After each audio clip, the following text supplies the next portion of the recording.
Hello my wonderful friend, it's King Gabriel here again.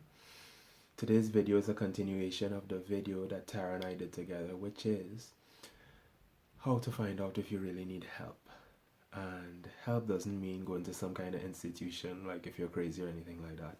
It's just allowing yourself to receive any aid that you need to accomplish some of the things that you want to get done, right? For instance, if you wanted to get your tooth pulled or whatever, or get some dental work done, you could sit down at home and try to do that for yourself, but that would be seen as crazy by most people these days. Or you could go to a dentist, right? And the dentist would help you pay him or whatever, and he does his thing, and you walk out and everything is cool, right? Now, why is that so different to any other type of activity that we're doing? Because you think you can't do it because you think you can do everything else by yourself? You see, the idea of by yourself is a false idea.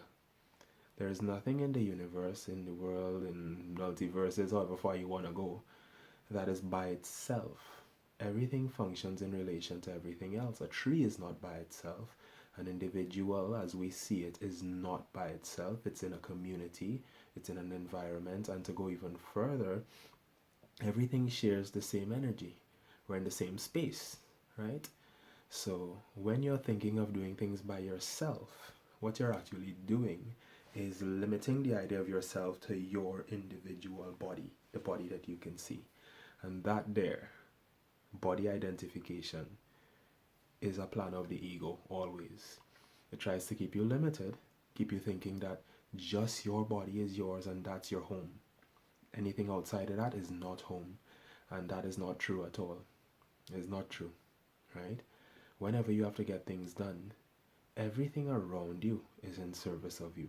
The people around you serve you, right? So when you ask for help, regardless of whether you asked an individual directly or whether internally you went and you meditated or prayed or anything like that, and you ask for help, that help might come to you in the form of someone who comes to you.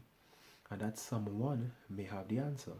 Now, if you are to reject that someone, it's not that person that you're rejecting. It's actually yourself that you're rejecting. You sent an idea out, you created a response that is coming to you, and then when it comes to you, because it doesn't come in the body that you're in, you reject it.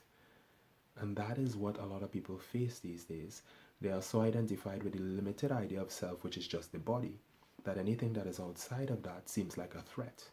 Most people fear other people in this world right now. And I came across an example of it just recently. I was walking down the road and the guy had an umbrella, and his umbrella was tilted at an angle that he couldn't see in front of him. So I was coming down, the rain was just slightly drizzling, and when he reached to me, he jumped and almost flew to the other side of the road. Now he was scared because he didn't see me until the last minute, and when he saw me, you should have seen the terror, right? And it's interesting to see that that's an individual circumstance or specific circumstance, but why was he that fearful? It's a human being walking down the road. It wasn't anything to do with me. I was walking my way doing my thing, but whatever thoughts he had about whoever this individual is scared him, right? And I won't go too far into that, but he was afraid. And it seems like in general people are afraid of other people.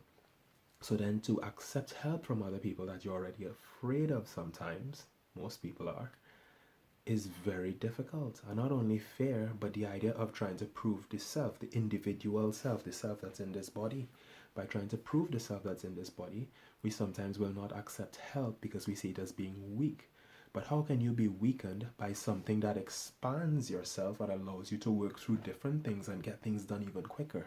It makes absolutely no sense. So understand that when asking for help, someone may be able to see a spot, a blind spot that you may not be able to see. Because when you're in a situation, you don't have the same perspective as if you're outside of the situation observing it. Sometimes you're so wrapped up in it that having that external perspective or seeming external perspective helps to get you out, because they are not that involved in it that they're masked by whatever tricks the mind is playing. So it's important to understand that asking for help does not make you weak at all. It actually makes you even stronger. right? And it is the humble person, the person who is not caught up in his or her ego, that is able to just be like humble enough to say, hey, I need some help with this. You think you could help me? And that saves time, because the time it would take that person to ponder and dwell and drill on that for however long, sometimes years, can be solved in an instant by somebody who's outside of the situation with a different perspective and has probably walked that path already in their experience. So it's just a time saver. Why act all egotistic and act like if you can do it all alone all the time? There is no need to do anything alone, because you really are never alone, right? And you were not made alone. If you were made alone, then you would be the only person on the planet. And I believe Tara referenced that as well. You're not the only person on the planet, right? You're here with others, and those others are a part of your community, a part of you. The limited idea of you in the body is not you. The mind is in, through, and as all things. Everything that you see around you is your consciousness.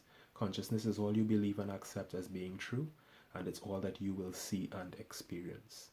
So everything you see and experience, that person that comes to you in that instant to help, when you ask for help, is actually there as a result of your thought, your consciousness. Therefore, it's either you accept that, take the help, and advance just as you asked, or you reject it, look at it as if something is wrong, and then have to go through that whole loop again and wonder why you didn't advance. It's not you didn't advance because you're not wise, you're not smart. None of that is applicable.